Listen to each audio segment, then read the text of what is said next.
Hello everyone and welcome to Sunday's Q&A, recorded on Friday at 12:15, and I'm kind of done, which is kind of not great. Well, isn't it?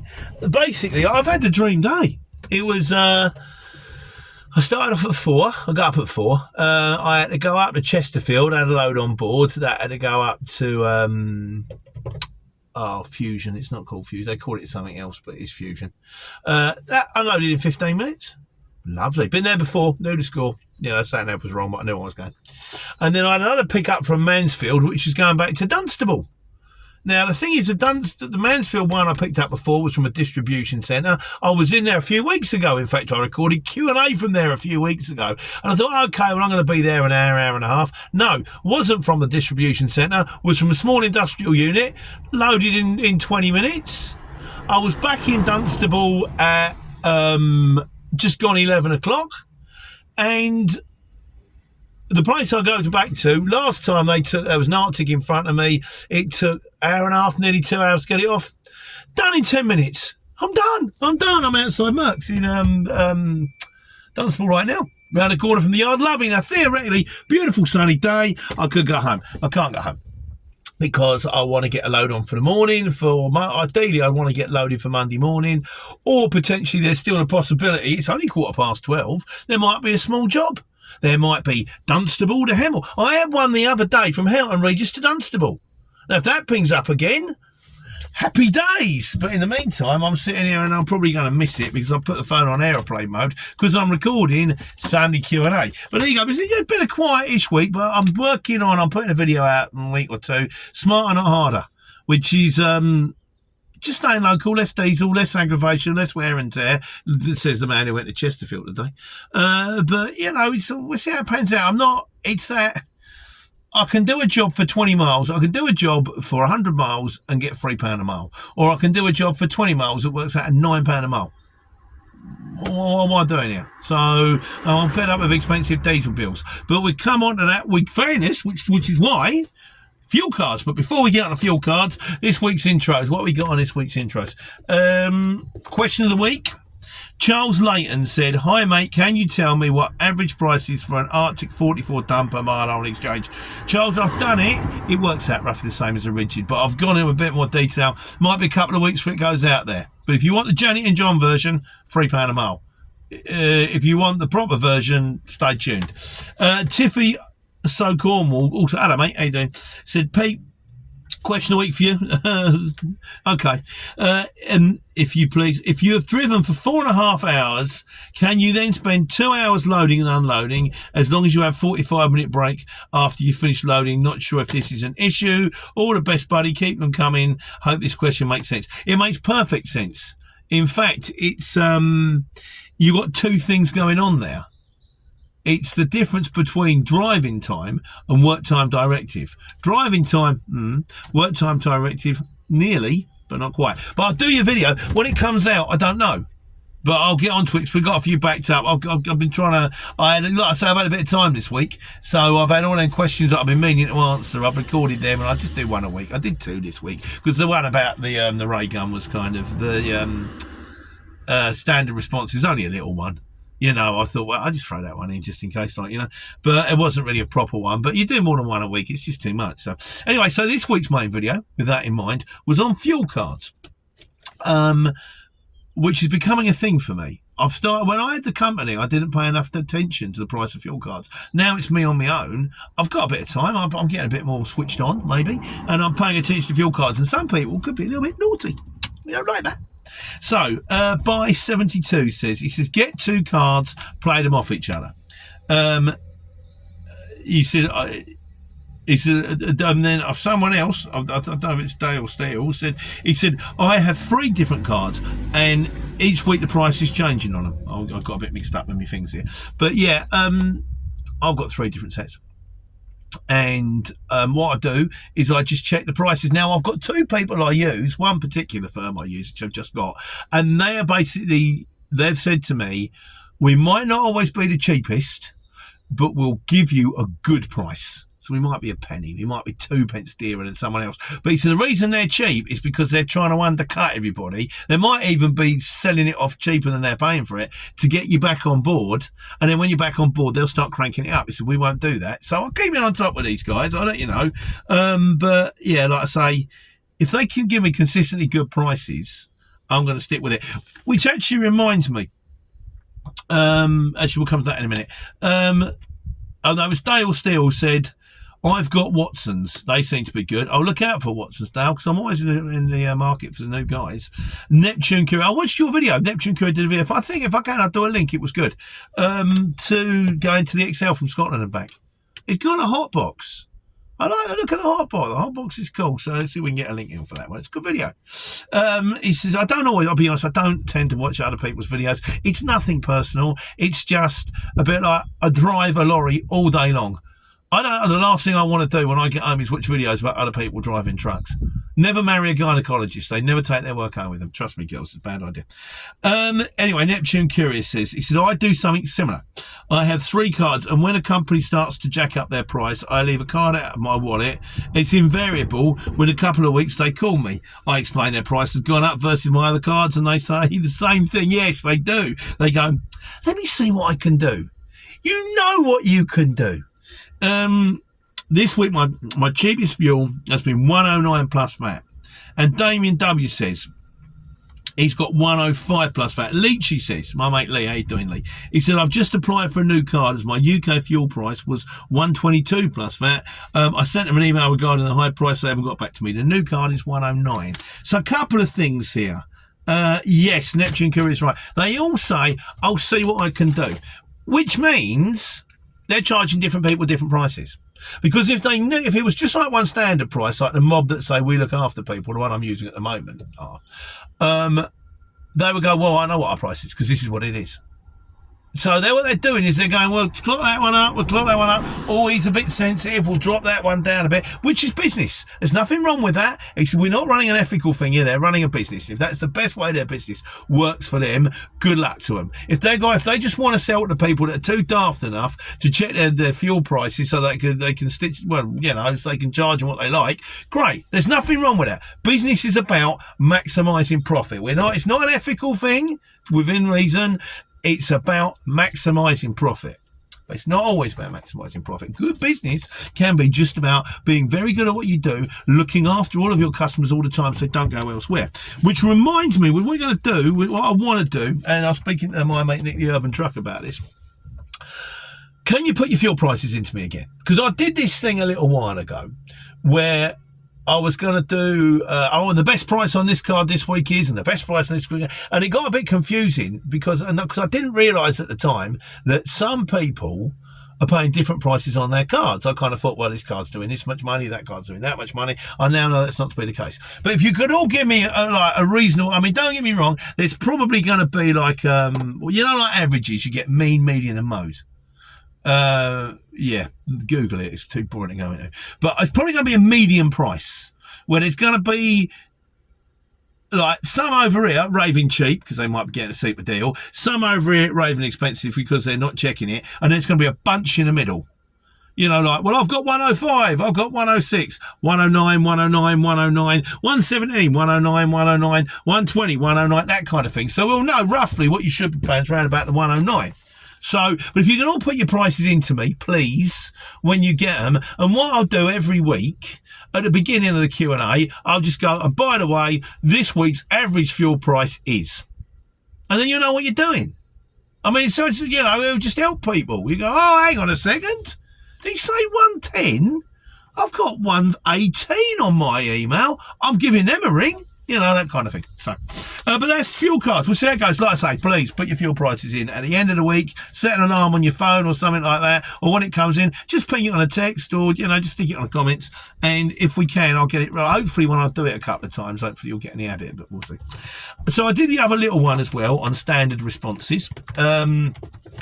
Solo Nick, who's we also do right. Hang on, get this. It's his sarcasm, the wit of the overly intelligent, and if the recipient looks blankly at you or takes the comment, then you know they are of less intelligence. Of course, always do this out of arm's reach. I don't know if I don't think it's about sarcasm, Nick. And also, never insult your audience. Ultimately, do you want to be sarcastic with a full truck driver? Oh, okay, mate, you clearly didn't understand that clever reference I made. No, I didn't, mate, but by the way, I'm going on break now. You get a load in 3/4 of an hour. Never insult your audience. The way you go in there, you go in there, and I like this. Neptune Courier says, he says, my standard response I have learned is to walk up. I put the biggest smile on my face and say, all right, mate, got a delivery for you. I'm going to say 8 times out of 10, I get a smile back and we both get on with our job. See, that's what I'm talking about. That's the way to do it. That's absolutely lovely. But coming back to Solo Nick briefly, he's doing a thing for me. Remember, I did company ID, and then I've had this idea, because I'm not great at the sort of logo thing, but he'll design a logo for you, and he'll give you it in all the formats. So you can have it so that it goes on your courier exchange invoicing, and if you're using Xero or a free agent or QuickBooks, he'll do the one for that, and he'll give you like company ID with the logo on and a letterhead with the logo on. He'll design it, he'll talk to you, he'll do all that kind of thing. He's doing it for me at the moment. I'll do a video when it's all up, go, here's my letterhead, and if anyone's interested, give me a shout and I'll put you in touch with him. He's a lovely fella. He understands. I mean, that's his side of things. That's the arty side of things. He does the art. Well, he does the arty side of things. My wife does the arty side of things. I do the drive your lorry side of things, and occasionally the righty side of things when I get time. But yeah, so if you're interested, give us a shout in the comments. I'll see if I can hook you guys up. And finally on this one, Godzilla says, what's the next book called? I'll tell you at the end. Stay tuned. The Wise Guys. So, Mad Maestro now, this guy's been watching the channel for a little while. Got quite a few comments. You know, people are prepared to comment. Lovely. Thanks very much. Let's get it out there. Now, this was to do with the wet belt. And I want to do a video on wet belts, but I don't know enough about them. So if anyone's got anything they know about wet belts, they strike me they're a really bad idea, but maybe some of you go, well, actually, it's not. But, I mean, there's enough horror stories out there. So if anyone knows anything about wet belts, put it on. On the whole, I'm going to go Janet and John version, avoid them. Avoid them. It's a really silly idea. Run it. Basically, I think it runs like the cam belt or one of the main engine belts through the oil sump, which means then the belt starts to degenerate, and then the rubber from the belt falls into the oil. That starts blocking filters, and then you're losing pressure, and it's putting extra pressure on the engine. I don't understand these things. I just turn the key and it goes. But he done a link on it. He said, right, so this is what it said. He said the main one that scares me off, he said, apologise for link spams, trying to avoid come up properly. He did a link. If I do the link, I'll put it up there. It's to some other video on wet belts. And we'll come back. He's done a few more comments. We'll come back to them in a minute. Brandy Cat says, my previous transit model had a very, because it's to do with the best van or something like that, wasn't it? The previous transit model had a very heavy chassis. Opening the side doors on a 2-degree uphill park was like doing a 100-kilo deadlift. Very thirsty, especially running on hilly areas. I heard the new transits are much lighter curb weight, thank God. Well, there we go. Which leads us to the miscellaneous. Right. Miscellaneous. We did one on the Pro Ballast boots a little while ago. The guy says life, I forget, Tim says life balance. Thanks for a very informative review. I really appreciate the way you did that. I do a couple. I've done one on boots. I've done one on best boots. There's a link. I've done one on the Yeti flask, which I'm still using. Yeah, they're okay. I'm happy. It works for me. Do they keep it hotter than anything else? Not really. Just like the shape, you know, it worked well for me. It's easy to make in the morning because it's like a big cup. Yeah, there's a few on there.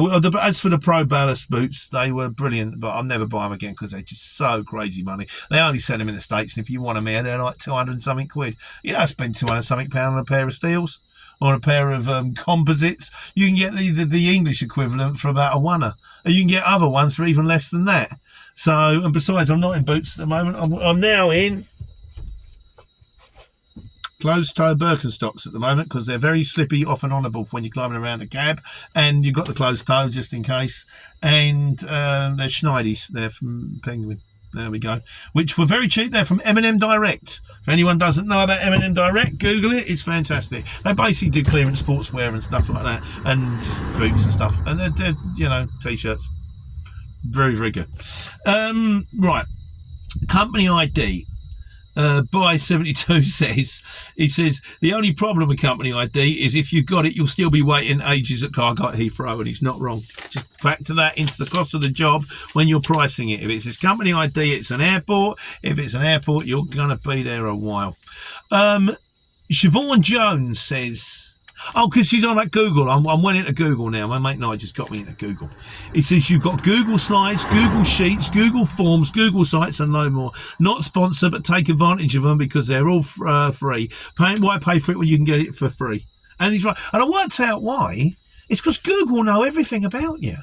Because they've got Google Maps, so they know where you are. They've got Google Wallet, so they know what you're buying, when you're buying it, how much you're buying it for. They've got, Word, a document, Google emails. So they know who you're emailing, who's emailing you. They know more about you than MI5 and CIA and the Illuminati put together.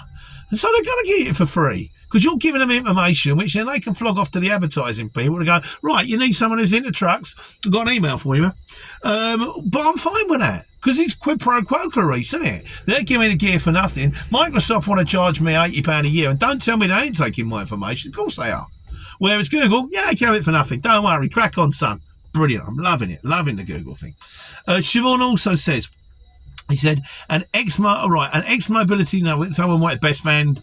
Right, ex-mobility vans from Blackpool dealership are the best value. My VW Caravelle with a lift, 1,800 miles was a steal because it's ex-mobility. So presumably is that for the people that have got like this, the lift, so you can get the chair in the back of the van, I'm guessing possibly. But you will still end up with a small transporter van, possibly with a tail lift, who knows, or a ramp or something like that could come in very handy. So yeah, some Blackpool if you get it, that's all I know, Siobhan. If you want to tell us more, if not, Blackpool dealership ex-mobility vans might be worth a look. I'm a truck guy, what can I say? But it might be worth a look. So quite a few comments now from Mad Maestro. He said, Pete, I love your vids, still following you on the CX, doing a mix of local and mid-range. He says he finds local to mid-range pays best, and I would agree with that.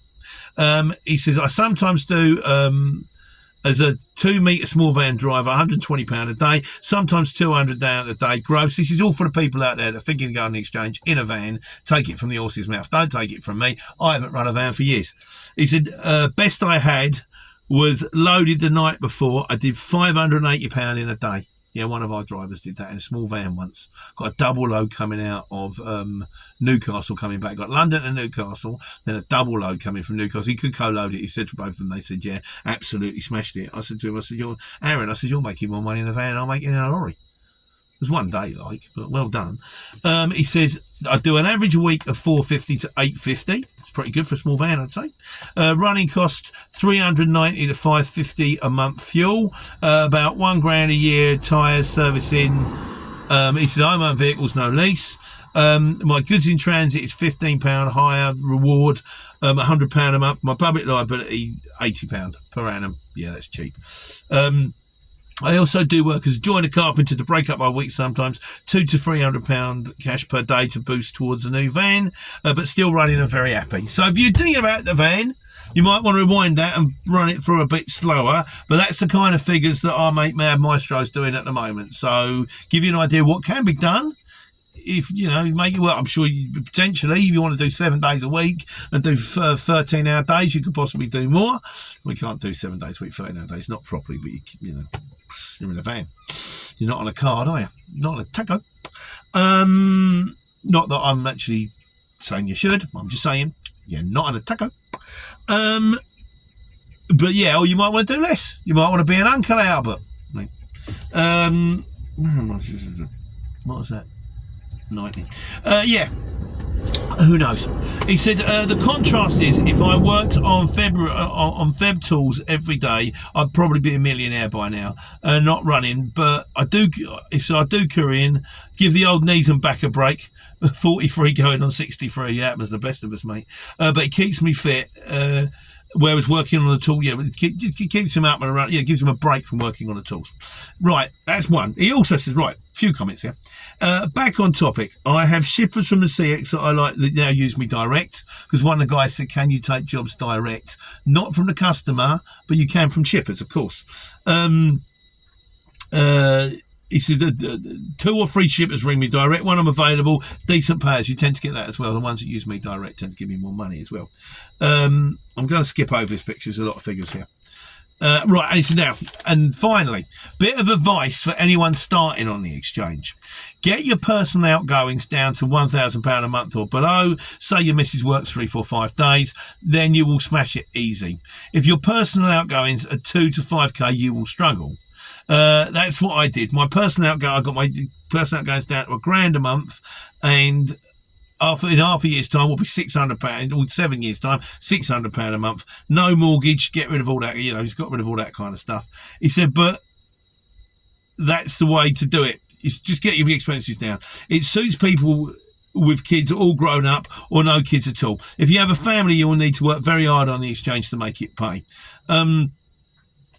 Yeah. So basically, he's got, and I've said this before, and then there's a load more figures, which I'm not going to go into because it's just too many figures. But yeah, it's not just a matter of how much you can earn on the career exchange; it's how much you need to earn. See, I do good money, but I need to do good money because from years past I've clocked up all this sort of stuff all around me. That's down to me. My situation hopefully will change in November, because in November Lisa's 55 and we're both 55, then you're eligible to chop a few things around. In the meantime, I've just got to keep going as hard as I possibly can, drive this lorry, get out of airplane mode, get myself another job, and I need to take care and take money.